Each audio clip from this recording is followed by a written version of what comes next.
Fala galera, saudações vascaínas, começando aqui mais um vídeo. Eu sou o Juninho, você tá no canal Machão da Gama e vamos aqui conversar sobre o Vasco, né? Não é giro de notícias porque, enfim, não aconteceu nada de ontem para hoje assim pra gente fazer um vídeo de notícias, né? Mas para conversar sobre o jogo de ontem, sobre o atual momento, né? Sobre esse sentimento e sobre o restante aí da temporada, que agora o objetivo é terminar logo esse Campeonato Brasileiro de forma digna.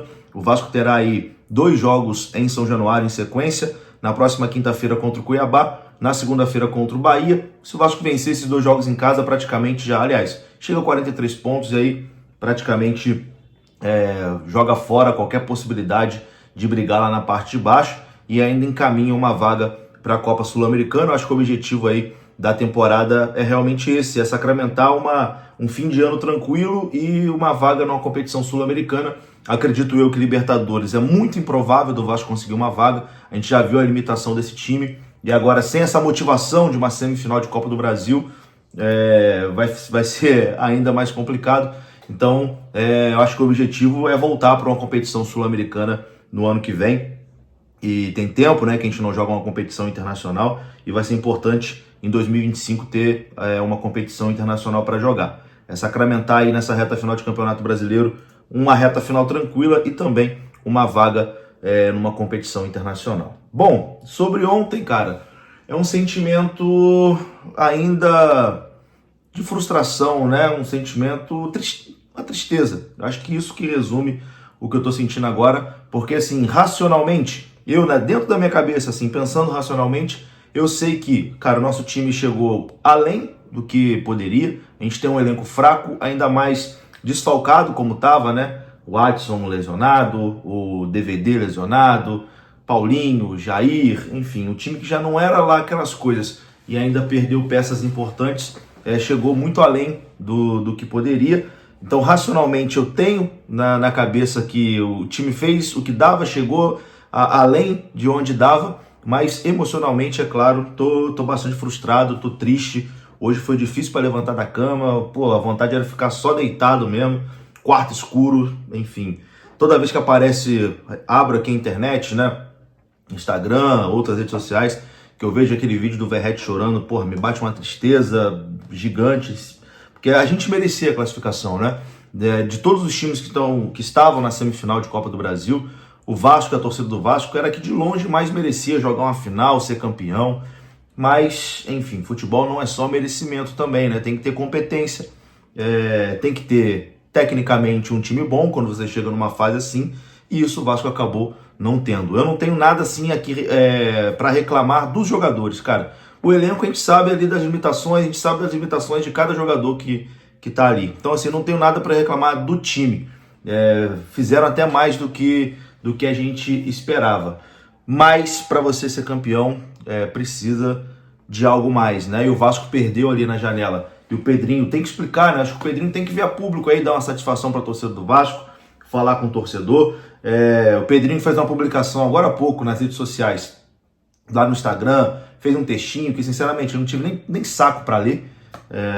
Não, lutamos, não sei o quê. Aí a torcida começou a cobrar aí nos comentários: por que você não contratou? Por que não chegou ninguém na janela? O que aconteceu com os ingressos? Que mais de 8 mil ingressos de gratuidade no jogo de ontem, praticamente 40% do estádio não estava disponível para o torcedor comprar. Sócio do Vasco tendo que assistir o jogo do lado de fora, na chuva, enquanto o estádio estava cheio de buraco, porque ninguém sabe para onde foi os ingressos. Pedrinho tem que vir dar uma satisfação. Não estou aqui acusando ninguém de nada, dizendo que ele tem esquema ou nada do tipo. Não estou acusando. Mas ele tem que vir dar uma satisfação, procurar saber o que aconteceu lá dentro e falar com o torcedor. Ou pelo menos vir a público e falar para o torcedor: tô investigando aqui o que aconteceu para não acontecer mais. Porque o sócio do Vasco foi muito maltratado também para essa partida de ontem. Enfim, aí o Pedrinho fez a publicação ali no Instagram, o torcedor estava cobrando, porque não contratou ninguém na janela, o que aconteceu com os ingressos, e aí o que o Pedrinho fez? Apagou a publicação. Então, assim, tá na hora, né, do presidente vir a público explicar o que aconteceu, porque, enfim, ele é o presidente do clube, ele também tem responsabilidade sobre tudo que acontece ali no clube. É ídolo pra caramba, enfim, parece ser um cara bem intencionado, mas não tá imune a cobranças, a críticas, né? Isso faz parte do cargo que ele está exercendo. Ele tem que aprender a lidar com críticas, ele tem que aprender a dar mais satisfação para o torcedor também. Enfim, acho que o elenco bateu aí no teto, até passou do teto, né? Foi além do que a gente esperava. E agora é focar aí nessa reta final de Campeonato Brasileiro, tentar virar essa chave e encerrar o ano de forma digna. E, pô, já tô torcendo para esse ano acabar o mais rápido possível, né? Se vencer esses 2 jogos em São Januário, a gente vai ter uma paz aí para o restante dessa reta final. Bom, falando em sentimento de frustração, o técnico do Vasco, Rafael Paiva, que foi bastante cobrado também pela torcida, eu vi nas redes sociais, a torcida não entendeu algumas movimentações do Rafael Paiva, e o Paiva, após o jogo, falou sobre esse sentimento de frustração e também falou sobre o choro, né, do Verratti, que viralizou aí, muita gente comentou sobre, e isso mexeu bastante com a torcida. Confira o que disse o Paiva. O sentimento é de muita tristeza, né, porque acho que a gente fez um grande jogo hoje, né? A gente conseguiu fazer o que a gente planejou, a gente lutou muito, a gente buscou o gol o tempo todo, acho que a gente criou muitas situações de gol. A gente conseguiu neutralizar o Atlético, que é muito difícil. A gente conseguiu ter um volume de finalizações no nosso gol muito baixo até o lance do gol. E a gente fica muito frustrado porque realmente hoje foi um jogo que a gente conseguiu colocar em prática tudo que a gente acredita, o espírito que a gente acredita que tem que colocar no jogo, as oportunidades de gol que a gente criou e a bola não entrou. Então a gente sai com um sentimento de frustração porque no mínimo pênalti eu acho que a gente merecia, né? E tomar um gol no final do jogo é muito frustrante, mas o sentimento de orgulho da equipe, do que eles produziram hoje, do que a gente tentou fazer, do quanto a gente jogou, né? Então orgulho pela equipe, pelo grupo que a gente tem, o quanto a gente honrou a camisa do Vasco nesse jogo. O Verratti é um jogador que sente demais, né, esse tipo de jogo. Ele tava muito esperançoso de chegar na final, é um jogador que quer deixar um grande título para o Vasco, né? Ele é um jogador que realmente toca a camisa do Vasco em tudo que ele faz, e para ele eu tenho certeza que a dor também muito grande, porque ele queria chegar mais longe assim como todos nós, e é um cara que sente demais, e triste como todos os jogadores, né? E ele demonstrou com o choro lá dentro de campo. Rafael Paiva também explicou a saída do Hugo Moura, né? Porque foi talvez a modificação ali que mais rendeu críticas a ele. Foi essa saída do Hugo Moura para a entrada do Sforza. Logo depois o Vasco toma o gol e o Paiva explica o que ele pensou para tirar o Hugo e colocar o Sforza.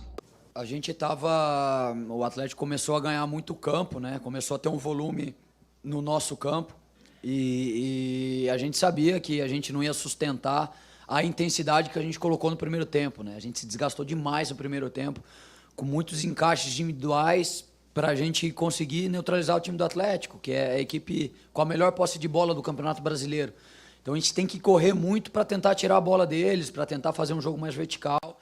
E a gente tinha certeza que a gente não ia sustentar todos os jogadores, né? A gente perdeu o Emerson ali um pouco antes do que a gente gostaria. E daí a gente teve que começar as trocas, né? E o Hugo e o Matheus Cocão, a gente sabia que eles não iam sustentar até o final, né? Então a gente ia colocar um pouco mais de energia para a gente tentar colocar o Atlético para trás de novo, né? Para a gente tentar saltar mais pressão, para a gente continuar marcando individual, né? Alguns jogadores, o Paulinho, né? O Hugo cuidou do Paulinho o tempo todo, então é muito desgastante. O Paulinho anda muito no campo. E a ideia era tentar manter a energia ali, tentar manter o pé na bola, e o gol foi do Hulk, né? Eu acho que nem o Paulinho nem participou do lance ali, mas são escolhas que a gente tem que ter. O que a gente tinha clareza é que a gente não ia sustentar a mesma equipe até o final do jogo. Então a gente tinha que oxigenar a equipe, e essa foi a ideia. Bom, e para encerrar, ele também explica uma outra alteração que gerou muitas críticas, né? Que foi a entrada do Rossi. O Rossi, que não jogava há 3 meses, do nada, no jogo mais importante do ano, o Rossi reapareceu, enquanto o Jean Davi e o Maxime Domingues, 2 contratações que vieram ali nessa última janela, mas, enfim, até agora não se firmaram, né? Esses 2 jogadores não entraram, o Rossi entrou e o Paiva tenta explicar. O parâmetro que a gente tem que cobrar agora de todos nós aqui, né? Nós internamente e vocês para nós, é o que a gente mostrou no jogo de hoje. Acho que agora todos os jogos do Brasileiro são finais pra gente, porque a gente perdeu pontos que a gente não gostaria de perder. E algumas equipes que estavam abaixo da gente ganharam alguns jogos e estreitou esses pontos agora.